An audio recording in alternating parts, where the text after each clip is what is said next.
பரமண்டலங்களில் இருக்கிற எங்கள் பிதாவே, உம்முடைய நாமம் பரிசுத்தப்படுவதாக, உம்முடைய ராஜ்யம் வருவதாக, உம்முடைய சித்தம் பரமண்டலங்களில் செய்யப்படுவது போல பூமியிலும் செய்யப்படுவதாக.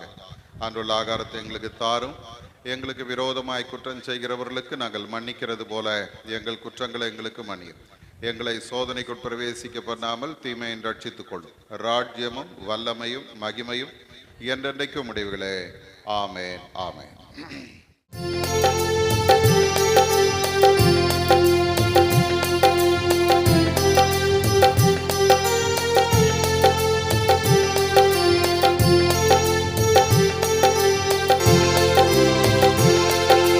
அப்பா, நான் உம்மை பார்க்கிறேன், என் அன்பே நான் உம்மை துதிக்கிறேன்.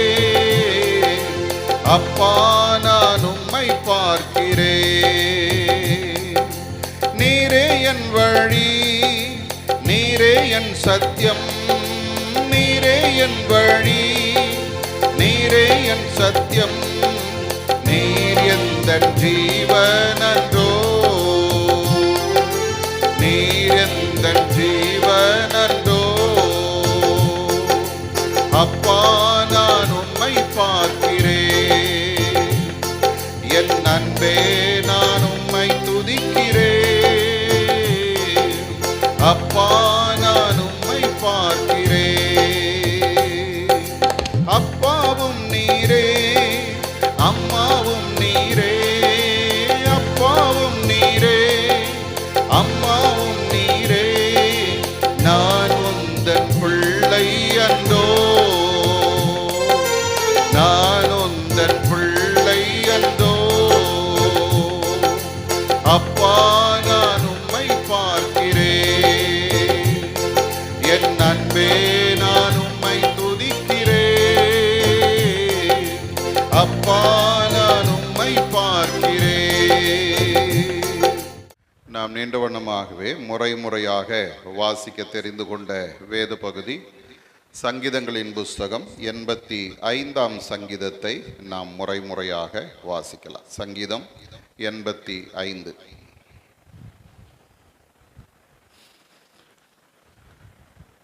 கர்த்தாவே, உமது தேசத்தின் மேல் பிரியம் வைத்து யாக்கோபின் சிறையிருப்பை திருப்பினீர். உமது உக்கிரத்தை எல்லாம் அடக்கி கொண்டு உமது கோபத்தின் எரிச்சலை விட்டு திரும்பினீர்.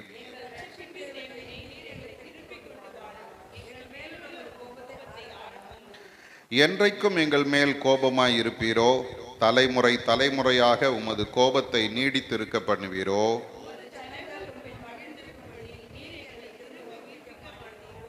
கர்த்தாவே, உமது கிருபையை எங்களுக்கு காண்பித்து உமது ரட்சிப்பை எங்களுக்கு அருளி செய்யும்.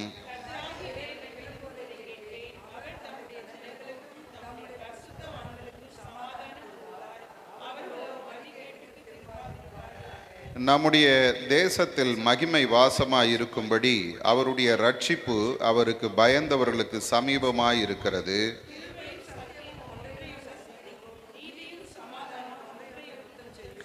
சத்தியம் பூமியிலிருந்து முளைக்கும், நீதி வானத்திலிருந்து தாழ பார்க்கும்.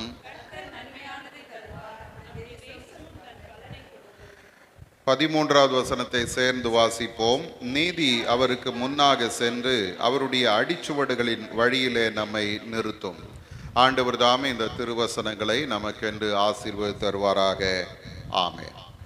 நாம் நீண்ட வண்ணமாகவே சற்று நேரம் கர்த்தரை துதித்து ஆராதித்து ஆண்டவருடைய வார்த்தைக்கு நாம் கடந்து செல்வோம். இந்த அருமையான இந்த நேரத்திலும் ஆண்டவருடைய திரு சமூகத்திலே இன்னொரு விசை நாம் கூடி வரும்படி ஆண்டவர் நமக்கு தந்திருக்கிற இந்த உன்னதமான கிருபைக்காக நாம் எல்லாரும் உள்ளத்தின் ஆழத்திலிருந்து கர்த்தரை நன்றியோடு ஸ்தோத்திரிப்போமா. ஆண்டவரே, நீர் எங்களுக்கு தந்த எல்லா கிருபைகளுக்காக உமக்கு நன்றின்னு சொல்லுங்க. ஆண்டவர் தந்த எல்லா அவருடைய இரக்கத்துக்காக கர்த்தருக்கு நன்றி சொல்லுவோம். கர்த்தர் நமக்கு தந்த அவருடைய மாறாத பிரசன்னத்துக்காக ஆண்டவருக்கு நன்றி சொல்லுவோம். ஆண்டவர் எப்போது நம்மோடு கூட இருந்து நம்மை நடத்தி வருகிறாரே, அதற்காக ஆண்டவருக்கு நன்றி சொல்லுவோம். அல்லேலூயா. கர்த்தருடைய கரம் நம் ஒவ்வொருவர் மேலும் நன்மையாய் இருக்கிறதுக்காக ஆண்டவருக்கு நன்றி சொல்லுவோம். எத்தனையோ பேர் ஆண்டவருடைய கிருபை இழந்தவர்களாய், அவருடைய நன்மைகளை இழந்தவர்களாய் இந்த உலகத்தில் கடந்து போய் கொண்டு இருக்கிறாங்க. ஆனால் ஆண்டவர் உங்களுக்கு எனக்கும் தம்முடைய கிருபையை தந்து நன்மையை தந்து நம்மை அவர் வாழ வைத்திருக்கிறாரே, அதற்காக ஆண்டவரை நன்றியோடு கூட ஸ்தோத்திரிப்போம். அல்லேலூயா. கர்த்தர் நன்மையானதை தருவார். அல்லேலூயா. எல்லாரும் வாய் திறந்து ஆண்டவருடைய சமூகத்தில் விசுவாச அறிக்கை பண்ணுங்க. கர்த்தர் நன்மையானதை தருவார். ஒரு நாளும் அவர் நமக்கு தீங்கு செய்கிற தேவன் அல்ல. அல்லேலூயா. அவர் தீங்கினாலே சோதிக்கிற தேவனும் அல்ல. எல்லாரும் ஆண்டவருடைய சமூகத்தில் சொல்லுங்க, ஆண்டவரே எல்லாவற்றையும் என்னுடைய வாழ்க்கையில நீர் நன்மையாய் மாற்றுகிறீரப்பா. அல்லேலூயா. நன்மையை தருகிற தேவன் ஆண்டவரே, நீர் எங்களுடைய வாழ்வில எல்லா நன்மைகளையும் ஏற்ற நேரத்தில் நீர் தருவதற்கு உண்மை உள்ள தேவனாய் இருக்கிறீங்கன்னு சொல்லி ஆண்டவருடைய சமூகத்தில் விசுவாச அறிக்கை பண்ணுவோம். அல்லேலூயா. கர்த்தர் நம்முடைய எல்லா நிலைமையும் அறிந்திருக்கிறார். நம்முடைய கண்ணீரை அவர் அறிந்திருக்கிறார். அல்லேலூயா. பல நேரங்களில் நம்முடைய கண்ணீர் உலக மனிதர்களுக்கு தெரியாமல் இருக்கலாம். அல்லேலூயா. அவர்கள் நம்முடைய முகத்தை பார்க்கிறாங்க. நம்ம உள்ளத்தின் ஆழத்தில் நம்ம வடிக்கிற கண்ணீர், நம்முடைய வேதனைகள், நம்முடைய அங்கலாய்ப்புகள் ஒருவருக்கும் தெரியாமல் இருக்கலாம். ஆனால் ஆண்டவர் எல்லாவற்றையும் அறிந்திருக்கிறார். அல்லேலூயா. ஆண்டவர் நம்முடைய நினைவுகளை அறிந்திருக்கிறார். அவர் நம்முடைய வார்த்தைகளை, நம்முடைய வாயிலிருந்து வார்த்தைகள் பிறவாததற்கு முன்னமே நம்முடைய தேவைகள் இன்னது என்று அறிந்திருக்கிற தேவன். அல்லேலூயா. ஆண்டவருடைய சமூகத்தில் நம்மை ஒரு விசை திறந்து ஒப்பு கொடுப்போம். ஆண்டவரே, என்னுடைய எல்லா சூழ்நிலையும் உங்களுடைய சமூகத்தில் வைக்கிறேன். ஆண்டவரே, எல்லாரும் பேசுங்க, கடவுளோட பேசுங்க, ஆண்டவரோட பேசுங்க. அல்லேலூயா. நம்மை நன்மையினாலே நிரப்புகிற ஒரு ஆண்டவர் நம் நடுவில் இருக்கிறார். அல்லேலூயா. அவர் நன்மையானதை தருகிறவராய் நம் நடுவில் இருக்கிறார். எல்லாரும் கர்த்தருக்கு நன்றி சொல்லுங்க. அல்லேலூயா. ஸ்தோத்திர ஆண்டவரே, ஸ்தோத்திர ஆண்டவரே, ஸ்தோத்திர ஆண்டவரே, ஸ்தோத்திர ஆண்டவரே. உம்முடைய மகிமையுள்ள பிரசன்னம் எங்கள் மத்தியிலே வந்திருக்கிறக்காய் ஸ்தோத்திரப்பா. எங்கே 2-3 பேர் நாமத்தினாலே கூடுகிறார்களோ அவர்கள் நடுவில் இருக்கிறேன் என்று சொன்ன உம்முடைய வார்த்தையின்படியே நீர் எங்கள் நடுவிலே வாசமாய் இருக்கிறீர். உமக்கு நன்றி ஆண்டவரே. அல்லேலூயா. உம்முடைய வல்லமை எங்கள் மத்தியிலே ஊற்றப்பட்டு கொண்டிருக்கிறக்காய் உமக்கு நன்றி அப்பா. தடைகளை நீக்குகிறவராய் எங்கள் மத்தியிலே கர்த்தர் இறங்கி வந்திருக்கிறக்காய் உமக்கு நன்றி ஆண்டவரே. நீர் எல்லா விதத்திலும் எங்களுக்கு நன்மை செய்ய போகிறீர். அதற்காக உமக்கு ஸ்தோத்திரம். அல்லேலூயா. தீமையை நன்மையாய் மாற்றுகிற கர்த்தர் எங்களோடு கூட இருக்கிறீர். சகலத்தையும் நன்மைக்கு ஏதுவாய் நடத்தி கொண்டிருக்கிறீரப்பா. அல்லேலூயா. விசுவாசத்தோட சொல்லுங்க. அல்லேலூயா. எல்லாவற்றையும் நீர் எனக்கு நன்மையாய் மாற்றுகிறீர் ஆண்டவரே. அல்லேலூயா. உபத்திரவங்களை நன்மையாய் மாற்றுகிற தேவன் நம்முடைய ஆண்டவர். நம்முடைய கண்ணீரை ஆனந்த களிப்பாய் மாற்றுகிறவர் நம்முடைய ஆண்டவர். நம்முடைய எல்லா துக்கத்துக்கும் பதிலாக சமாதானத்தை தருகிறவர் நம்முடைய ஆண்டவர். அல்லேலூயா. தம்மை நோக்கி கூப்பிடுகிற யாவருக்கும், உண்மையாய் தம்மை நோக்கி கூப்பிடுகிற யாவருக்கும் கர்த்தர் சமீபமாய் இருக்கிறார் என்று வேதம் சொல்லுகிறது போல இந்த மாலை நேரத்தில் ஆண்டவர் நமக்கு சமீபமாய் வந்திருக்கிறார். அல்லேலூயா. எல்லாரும் ஆண்டவரை நன்றியோடு ஸ்தோத்திரிப்போமா, கர்த்தரை உயர்த்துவோம். அல்லேலூயா. எல்லா நன்மையினால் நிரப்புகிற கர்த்தர் நம்மோடு கூட இருக்கிறார், நம்மோடு கூட இருக்கிறார். அல்லேலூயா. நன்மையும் கிருபையும் நம்மை தொடரும். நம்முடைய ஜீவனுள்ள நாளெல்லாம் நன்மையையும் கிருபையும் தருகிற ஒரு நல்ல ஆண்டவர் நம்மோடு கூட இருக்கிறார். அவர் நல்லவர், அவர் கிருபை என்றும் உள்ளது. அல்லேலூயா. என் பக்கமே இரும் ஓ இயேசுவே, நான் உம்மை விட்டு வாழ முடியாது. என் பக்கமே இரும் ஓ இயேசுவே, நான் உம்மை விட்டு வாழ முடியாது. அல்லேலூயா. அல்லேலூயா. அல்லேலூயா. அல்லேலூயா. அல்லேலூயா. அல்லேலூயா. அல்லேலூயா. அல்லேலூயா. திரும்ப என் பக்கமே ஓ இயேசுவே, நான் உம்மை விட்டு வாழ முடியாது. பக்கமே இரும் ஓ இயேசுவே, நான் உம்மை விட்டு வாழ முடியாது. கண்ணீர் விடும் நேரத்திலே தாயாயிரும், கஷ்ட கஷ்டப்படும் நேரத்திலே தந்தையாயிரும். சொல்லுங்க, கண்ணீர் விடும் நேரத்திலே தாயாயிரும். கஷ்டப்படும் நேரத்திலே தந்தையாயிரும். என் பக்கமேயிரும். ஓ இயேசுவே, நான் உம்மை விட்டு வாழ முடியாது. பக்கமேயிரும். ஓ இயேசுவே, நான் உம்மை விட்டு வாழ முடியாது. தனிமையில் நேரத்திலே துணையாயிரும். உடைப்பட்ட நேரத்திலே, தனிமையின் நேரத்திலே. ஹல்லேலூயா. ஆண்டவருடைய சமூகத்துல கேளுங்கப்பா, உடைப்பட்ட நேரத்தில் என்னுடைய தோழனாய் இருக்க தவிர என் பக்கமே இரும். ஓ இயேசுவே, நான் உம்மை விட்டு வாழ முடியாது.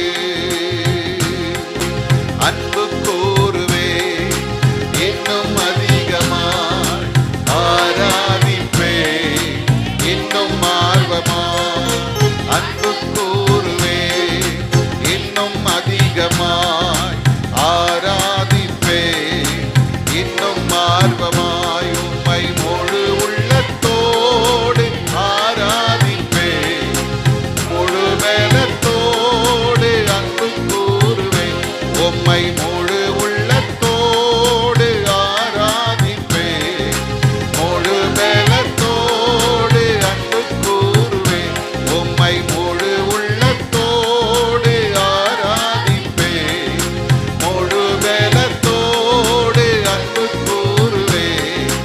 ஆராதனை ஆராதனை ஆராதனை ஆராதனை. அல்லேலூயா. ஓ மகிமை மகிமை மகிமை. ஆண்டவருடைய மகிமை உள்ள பிரசன்னம் நம் நடுவிலே ஊற்றப்பட்டு கொண்டிருக்கிறார். பலப்படுத்தும் கர்த்தர் நம்மோடு கூட இருக்கிறார். ஆராதனை ஆராதனை ஆராதனை ஆராதனை ஆராதனை ஆராதனை ஆராதனை ஆராதனை.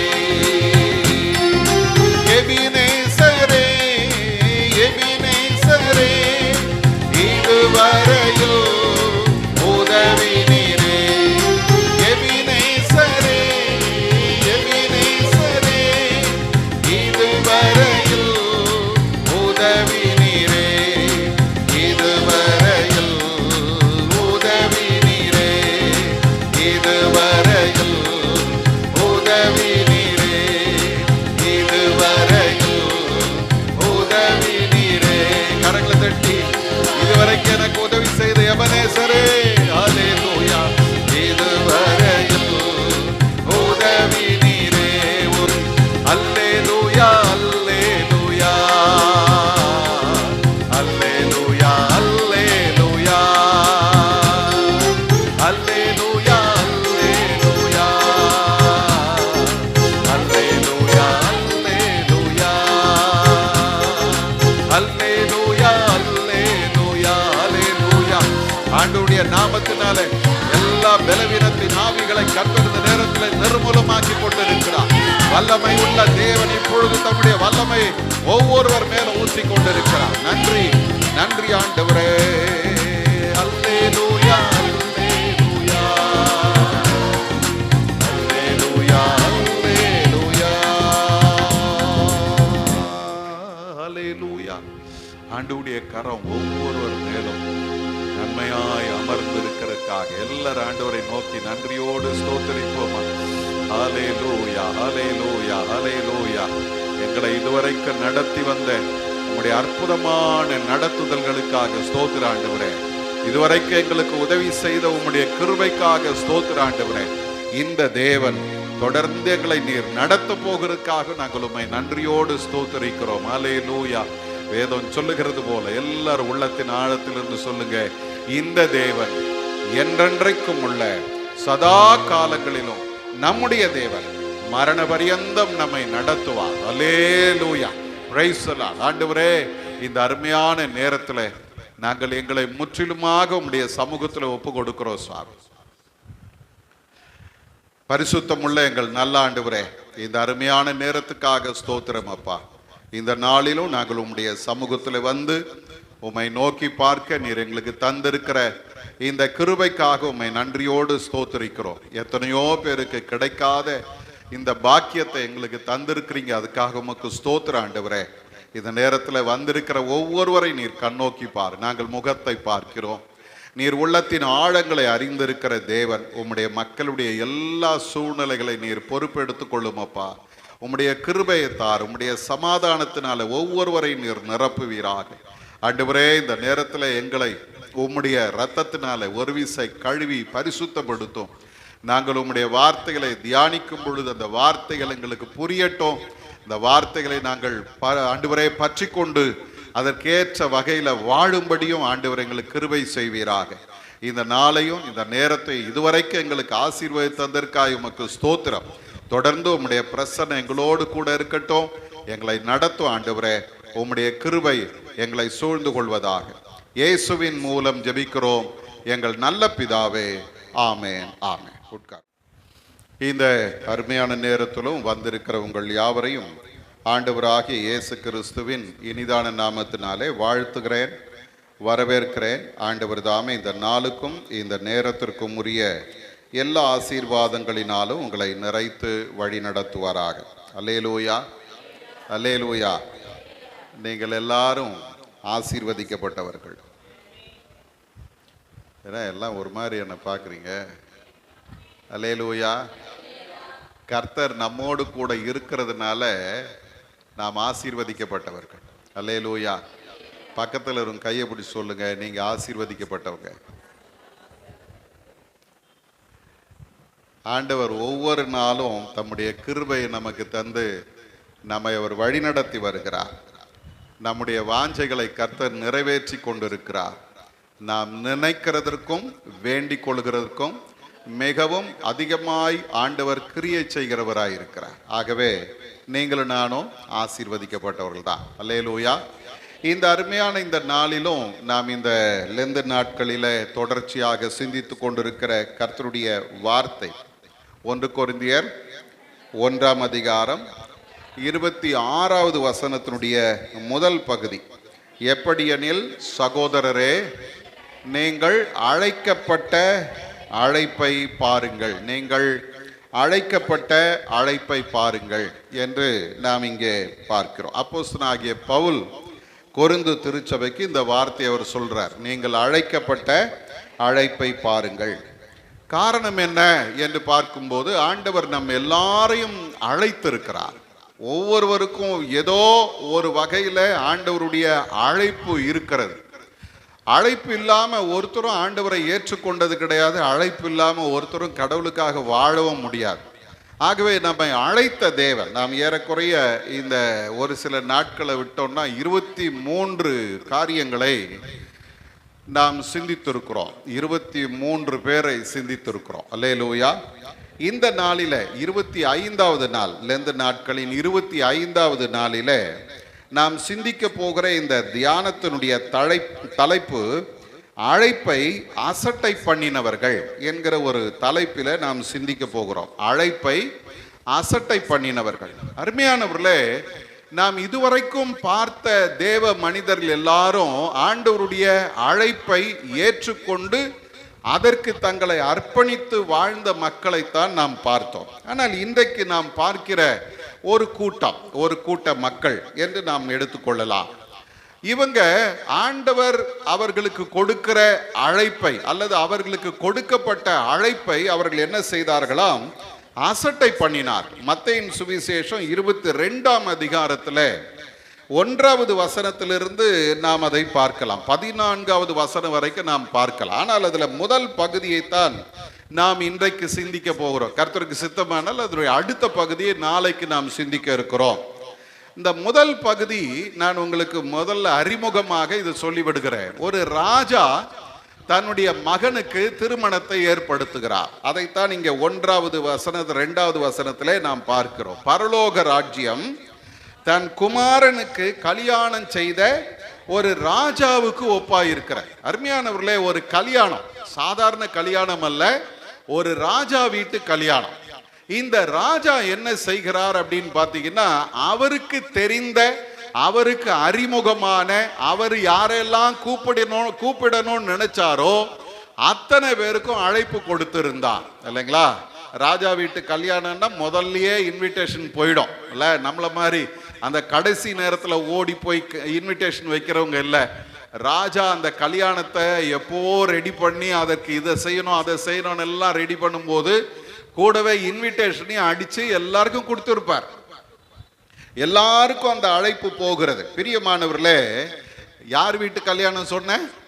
ராஜா வீட்டு கல்யாணம். அது சாதாரணமான விருந்தெல்லாம் இருக்காது. ராஜா வீட்டு கல்யாணம் எப்படி இருக்கும்? பயங்கரமான ஒரு விருந்து, சிறப்பான விருந்தாக இருக்கும். ஆகவே நீங்க பாத்தீங்கன்னா இந்த ராஜா என்ன பண்றாரு பாருங்க, ரொம்ப நல்ல மனுஷன்.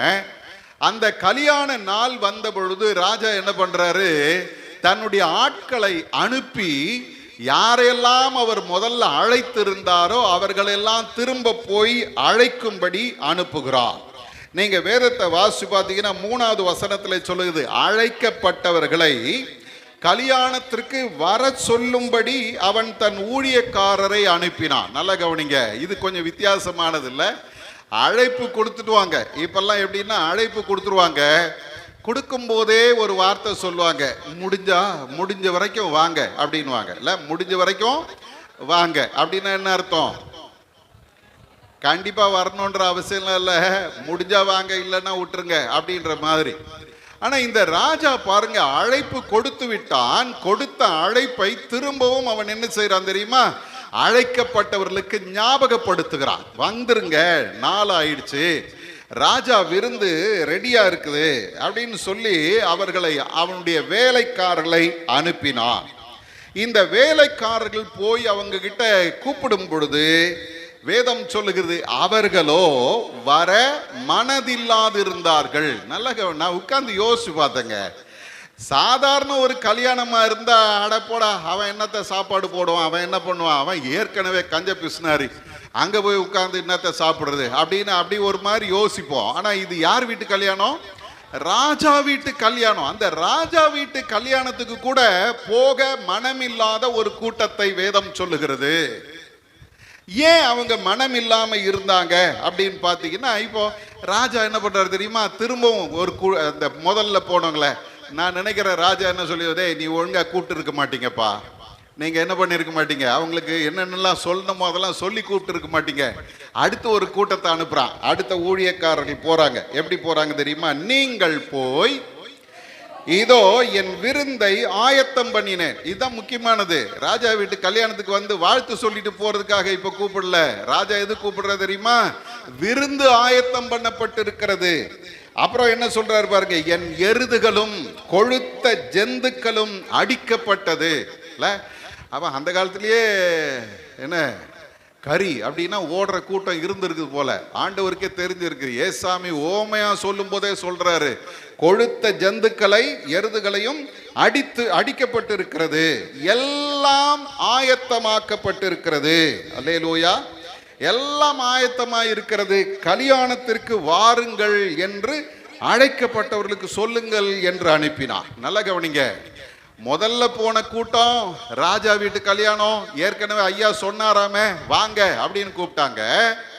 ரெண்டாவது ஒரு கூட்டம் போச்சு. அந்த கூட்டம் என்ன சொல்லு தெரியுமா? ராஜா வீட்டு கல்யாணம் ரெடியா இருக்குதுங்க, அதை விட முக்கியம் பந்தி ரெடியா இருக்குது, ஐயா வந்து எருதுகளையும் கொழுத்த ஜந்துக்களையும் அடிச்சு போட்டிருக்கிறாரு, எல்லாத்தையும் ரெடி பண்ணி வச்சிட்டாரு, எல்லாம் நீங்க வந்து உட்கார்ந்து சாப்பிட்டுட்டு வரலாங்க அப்படின்னு சொல்ற அந்த அழைப்பை அவர்களுக்கு அனுப்புகிறார். ஆனா இவ்வளவு அழைப்பு வந்த பொழுதும் அந்த கூட்டம் என்ன பண்ணுது பாருங்க, 5வது வசனத்துல சொல்லுது, அழைக்கப்பட்டவர்களோ அதை என்ன செய்தார்கள்? அசட்டை பண்ணினார். அது என்ன பெரிய விருந்து, அவர் என்ன அடிச்சிருப்பாரு, அவர் என்னத்தை செஞ்சிருப்பாரு, அதை விட எங்களுக்கு எவ்வளவு முக்கியமான வேலை இருக்குது தெரியுமா? இன்னைக்கு நல்லா கவனிங்க, கிறிஸ்தவ வாழ்க்கையில ஆண்டவருடைய அழைப்பு எல்லாருக்கும் கொடுக்கப்படும் போது ஒரு கூட்டம் என்ன சொல்லுது தெரியுமா? அந்த அழைப்பு எங்களுக்கு தேவையில்லை, அந்த மேன்மையான விருந்து எங்களுக்கு தேவையில்லை. அசட்டை பண்ணி ஒருவன் தன் வயலுக்கும் ஒருவன் தன் வியாபாரத்துக்கும் போய்விட்டான். நல்லா கவனிங்க, ராஜா வீட்டு கல்யாணம், ராஜா வீட்டு விருந்து எங்களுக்கு முக்கியம் இல்லை, எங்களுக்கு எங்களுடைய வயலும் எங்களுடைய வியாபாரமும் முக்கியம் அப்படின்னு. லூக்காவில் போனீங்கன்னா அங்கே லூக்கா இன்னும் கொஞ்சம் கூட விசேஷமா அந்த பகுதியை சொல்வார். 14ஆம் அதிகாரம் 18வது வசனத்திலிருந்து 20வது வசனம் வரைக்கும் இந்த பகுதியை நாம் அங்கே பார்க்கிறோம். அதில் நீங்க பார்த்தீங்கன்னா இந்த அழைப்பு அவர்களுக்கு வந்த பொழுது 18வது வசனம் சொல்லுது, அவர்கள் எல்லாரும் போக்கு சொல்ல தொடங்கினார்கள். அல்லேலூயா. போக்கு சொல்ல தொடங்கினார்கள். நம்ம ஆளுங்க கூட இருக்கிறாங்க. ஏங்க கோயிலுக்கு வரல? ஐயா டிராஃபிக் பயங்கரமா இருக்குதுயா, அது தாண்டி வர்றதுக்குள்ள உயிரே போயிடும் போல இருக்கு. போகல, இன்னும் போயிடும் போல இருக்கு. ரேஷன்ல 1000 ரூபாய் கொடுக்குறான்னா டிராஃபிக்கும் தெரிய மாட்டேங்குது, வண்டியே வந்து இடிச்சாலும் அப்படி தட்டி விட்டு அது பாட்டுன்னு போய்கினே இருக்குது. அன்னைக்கு தெரியல, ஆனா கோயிலுக்கு ஆண்டவருடைய சமூகத்துக்கு வாருங்கள் என்று அழைக்கும் பொழுது டிராஃபிக் அதிகமா இருக்குது. நைட்ல வரும்போது கண்ணு தெரிய மாட்டேங்குது. என்ன தெரிய மாட்டேங்குது? நல்லா கவனிங்க, நம்ம ஆளுங்க ரொம்ப ஜாக்கிரதையா பேசணும், சரியா? கண்ணு தெரிய மாட்டேங்குதுன்ற, கண்ணு போயிடுச்சுன்னு வச்சுக்க, உண்மையிலேயே கண்ணு தெரியாம போச்சு, என்ன பண்ணுவீங்க? அல்ல, கண்ணு தெரிய மாட்டேங்குது. ஐயா ரொம்ப தூரம் ஐயா, கை கால்லாம் வலிக்குதுயா, நடக்க முடியலையா. அந்த நேரம் தான் விருந்தாளி வந்துட்டாங்கய்யா, அந்த நேரம் தான். அதுவும் வந்தவன் பாவம், அவன் எதுக்கு வந்தான்னு தெரியாது, அவனை போட்டு திட்டும், சனியம் புடிச்சவன். அந்த நேரம் தானா வரணும். நான் கோயிலுக்கு என்ன பண்ணியிருக்கணும், ஒழுங்கா கோயிலுக்கு வர்றவங்க என்ன பண்ணியிருக்கணும் அதுமா, நான் கோயிலுக்கு போற நேரம் வாங்க கூப்பிட்டு வரணுமா இல்லையா? நமக்கு ஒரு வேலை இருக்குது, நமக்கு ஒரு அழைப்பு இருக்கு, நமக்கு ஒரு முக்கியமான ஒரு காரியம் நமக்கு இருக்குது. அதை விட்டுட்டு நான் வயலுக்கு போறேன். 18வது வசனத்தை தொடர்ந்து வாசிங்க. நான் ஒரு வயலை கொண்டேன், முதல்ல சொல்றேன், ஒரு வயலை கொண்டேன், நான் அகத்தியமாய் போய் அதை பார்க்க வேண்டும்.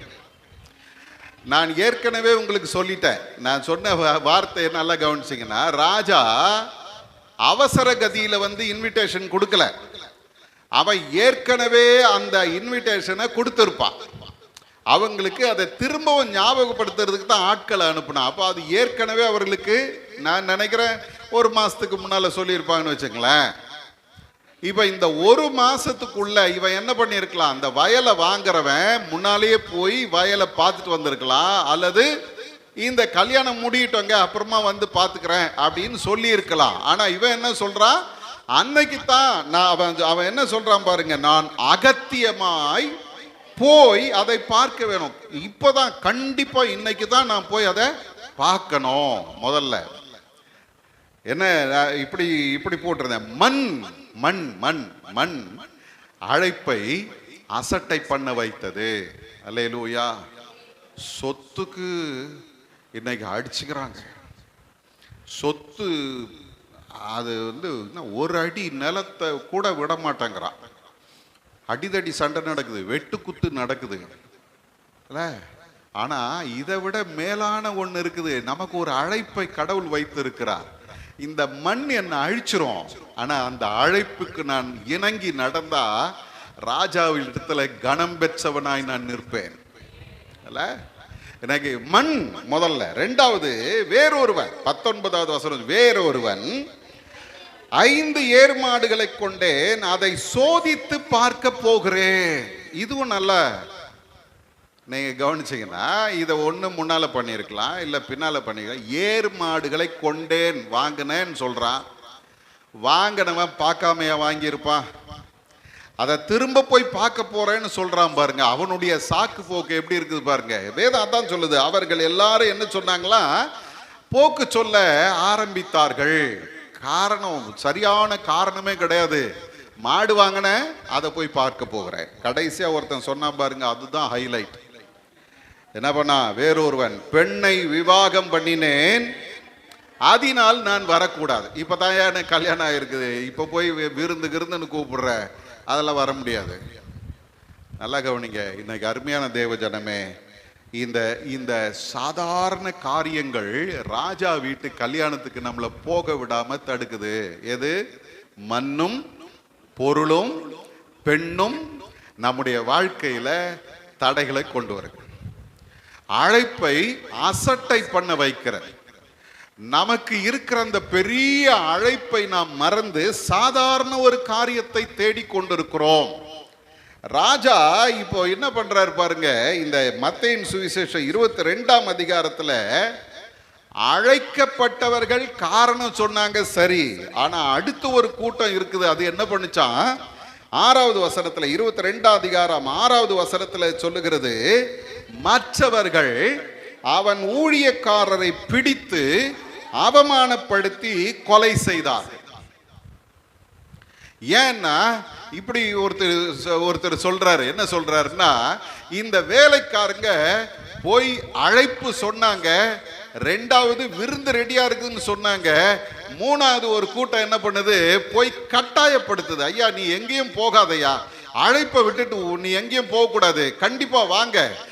அந்த ராஜா உங்களை எவ்வளவு அன்பா அழைச்சிருக்கிறாரு, ஏன் இப்படி உதாசீனப்படுத்துறீங்க, வாங்க வாங்கன்னு கட்டாயப்படுத்தும் போது இவங்க உணர்ச்சி வசப்பட்டு என்ன பண்ணாங்களா, அந்த வருந்தி கூப்பிட்டான் பாருங்க, திரும்ப திரும்ப திரும்ப கூப்பிட்டான் பாருங்க, அவனை என்ன பண்ணாங்களா, அவமானப்படுத்தி கொலையும் செய்தார்கள். இன்னைக்கு நல்லா கவனிங்க. பல நேரங்களில் நம்ம கூட இதை செஞ்சுக்கிட்டு இருக்கிறோம். எப்படி செய்யறது தெரியுமா? அந்த ஆளுக்கு வேற வேலை கிடையாது. ஸோ அம்மா அங்கே வா இங்கே வா அங்கே வான்னு கூட்டின்னு இருக்காங்க, அதெல்லாமா போக முடியும்? சொல்கிறோம்ல, இந்த வார்த்தை சிலரை கொலை கூட செய்கிறது. நம்ம வார்த்தை இருக்குது பாருங்க, நீங்கள் போய் கத்தி எடுத்து குத்த வேண்டிய அவசியம்லாம் கிடையாது. வார்த்தையே அநேகரை கொன்று கொண்டிருக்கிறது. நல்லா கவனிங்க. எத்தனை பேருடைய வாழ்க்கையில் நம்ம வார்த்தைகள் அநேகரை முறிய செய்திருக்கிறது இல்லையா? முறிய செய்திருக்கு. ஒரு சிலர் அந்த வார்த்தையை நினைச்சு இரவு பகல் கண்ணீர் விட்டு கதறிக்கிட்டு இருக்கிறாங்க. நல்லா கவனிங்க. அவமானப்படுத்தி கொலை செய்தார்கள் என்று வேதம் சொல்லுது. ஊழியக்காரங்களுக்கு விரோதமான காரியங்களை பேசுறதும் செய்யறதையும் விட்டுருங்க. அழைப்பை கொடுக்கிற ஆண்டவர் அந்த மேலான தேவன், ராஜாதி ராஜா, அவருடைய கல்யாணத்துக்கு வாங்கன்னு கூப்பிடுறதுக்கு ஒரு ஊழியக்காரனை அனுப்புனா அந்த ஊழியக்காரனை அவமானப்படுத்தி அவனை கொலை செய்தார்கள். விளைவு என்ன தெரியுங்களா? வேதம் சொல்லுகிறது, அந்த ராஜா என்ன பண்ணானா, தன்னுடைய சேனைகளை அனுப்பி அந்த கொலை பாதகரை அழித்து அவர்கள் பட்டணத்தை சுட்டெரித்தார். அழைப்பை உதாசீனப்படுத்தினவர்கள், அந்த அசட்டை பண்ணினவர்களுடைய வாழ்க்கை என்ன நடக்கு தெரியுமா? அவருடைய மேன்மையும் அவங்க இழந்து போனாங்க, அவங்களுடைய நன்மைகளை இழந்து போனாங்க, முற்றிலுமாய் அழிக்கப்பட்டு போனது. எனக்கு அருமையான தேவ ஜனமே, அழைப்பு எல்லாருக்கும் பொதுவானது. ராஜா கூப்பிடுறார் இல்ல, எவ்வளவு பெரியவர் ராஜா, எவ்வளவு பெரியவரா இருந்திருப்பார்ல, அந்த ராஜா கூப்பிடுறாரு. ஆனா அந்த ராஜா யார், அவர் எவ்வளவு நல்லவர், எவ்வளவு உண்மை உள்ளவர் என்பதை மறந்து போய் அந்த அழைப்பை அசட்டை பண்ணினார்.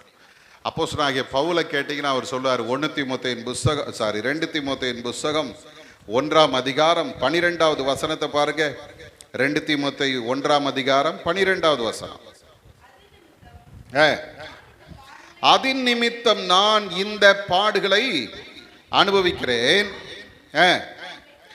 நான் வெட்கப்படுகிறதில்லை.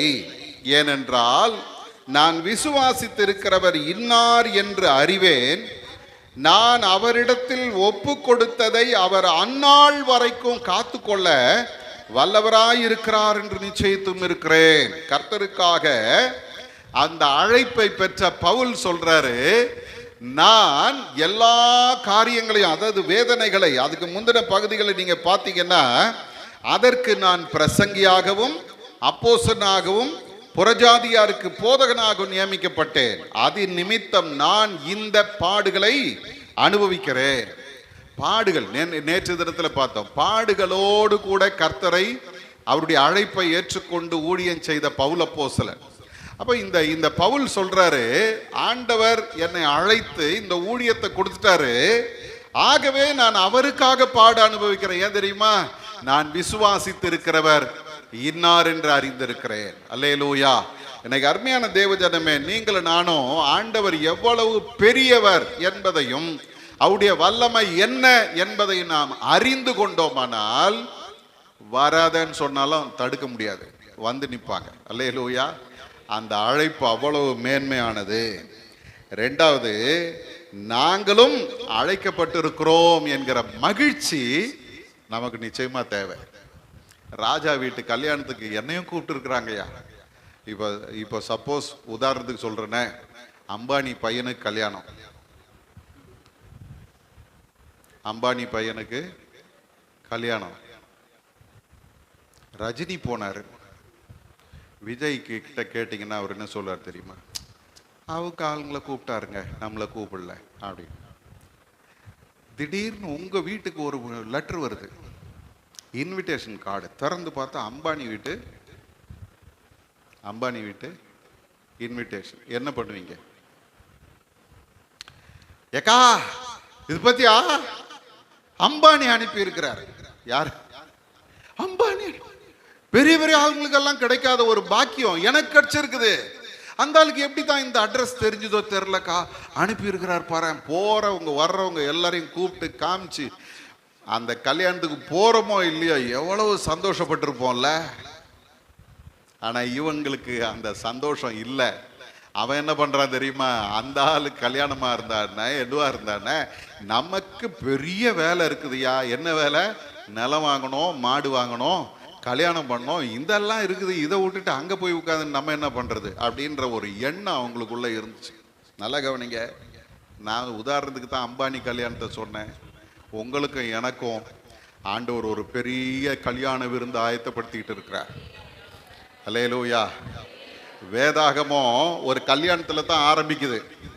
ஆதாமுக்கு ஏவாளுக்கு ஆண்டவர் என்ன பண்ணுறாரு தெரியுமா? ஒரு அழகான உலகத்தை உருவாக்கி அதில் அவங்கள கொண்டு வந்து வச்சு, நீங்க பலுகி பெருகி பூமியை நிரப்புங்கள், இந்த பூமியை ஆண்டு கொள்ளுங்கள் அப்படின்னு அதிகாரமா கொடுத்துட்டாரு. அந்த கல்யாணத்தில் ஆரம்பிச்ச இந்த பைபிள் கடைசி வெளிப்படுத்தல ஒரு கல்யாணத்துல முடியுது. ஆட்டுக்குட்டியானுடைய கல்யாண விருந்துக்கு அழைக்கப்பட்டவர்கள் பாக்கியவான்கள். ஒரு அல்லேலூயா சொல்லுங்க. இன்னைக்கு நீங்களும் நானும் அழைக்கப்பட்டிருக்கிறோம். அல்லேலூயா. அந்த அழைப்புக்கு பாத்திரவான்களாய் நாம் நடக்க வேண்டியது அவசியம். இவங்க இந்த அழைப்பை உதாசீனப்படுத்துறதுக்கு அவங்களுக்கு காரணமா இருந்து என்ன தெரியுமா? வேலை, பணம், பொருள், இது அவங்களுக்கு மேலானதா இருந்துச்சு. எனக்கு அருமையான தேவஜனம், நான் வாழ்கிற இந்த காலம் எப்படிப்பட்ட தெரியுமா? அனித்தியமான உலக பொருட்களுக்காக தேவனுடைய அன்பை உதறி தள்ளுகிற ஒரு காலத்திலே நாம் வந்திருக்கிறோம். அனித்தியமானது இதெல்லாம் நம்ம கண்ணை மூடணும்னா அதோட இது முடிஞ்சு போச்சு. பொருள் கோடி கோடியாக சம்பாதிச்சாலாம். இன்னைக்கு ஒரு அருமையான ஒரு சகோதரன், அவர் இந்த அனாதை பிணங்கள் எல்லாம் எடுத்து அடக்கம் பண்ற ஒரு சாரிட்டி நடத்துறாரு. அவர் சொல்றாரு, நீ பென்ஸில் போ, நீ ஆடி காரில் போ, நீ எங்க வேணாலும் போ, ஆனா நீ செத்தினா எங்க வரணும் தெரியுமா? அந்த 6 அடி நிலத்துக்கு தான் வரணும். அது கூட உன் கூட எதுவும் வராது. பணம் நம்ம கோடி கோடியா சம்பாதிச்சாலும் அது நமக்கு நித்தியமானது அல்ல. ஆனா அதை விட மேலான ஒரு அழைப்பு உங்களுக்கு எனக்கும் கொடுக்கப்பட்டிருக்கிறது. மகனே, மகளே, என் கல்யாணத்துக்கு நீ வந்தீன்னா நீ பாக்கியவான். அந்த அழைப்பை நீ உதாசீனப்படுத்தினீன்னு நாசமாக போயிடும்ல. அந்த ராஜா தன்னுடைய சேனையை அனுப்பி நாசப்படுத்தி விட்டார். இன்றைக்கு ஆண்டவருடைய அழைப்பு உங்களுக்கு எனக்கும் பொதுவானது. பெரிய தேவன் உங்களையும் என்னையும் நினைத்து அழைத்திருக்கிறார். அவர் என்னை அழைத்த அந்த அழைப்பை குறித்து நான் சந்தோஷப்படணும்.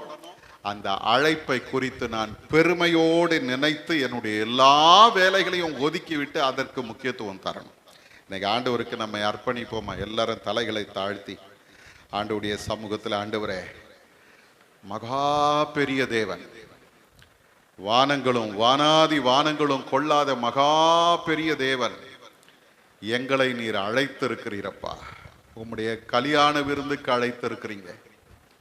இந்த ஜனங்களைப் போல சாக்கு சொல்றதுக்கும் போக்கு சொல்றதுக்கும் நாங்க இல்லாம உம்முடைய அழைப்பை அப்படியே ஏற்றுக்கொண்டு அதை குறித்து சந்தோஷப்பட்டு அந்த அழைப்புக்கு நாங்கள் பாத்திரவான்களாய் நடக்கும்படி எங்களுக்கு ஒரு விசை கிருபை செய்யுங்கப்பான்னு சொல்லி நம்ம ஆண்டவருக்கு அர்ப்பணிப்போமா?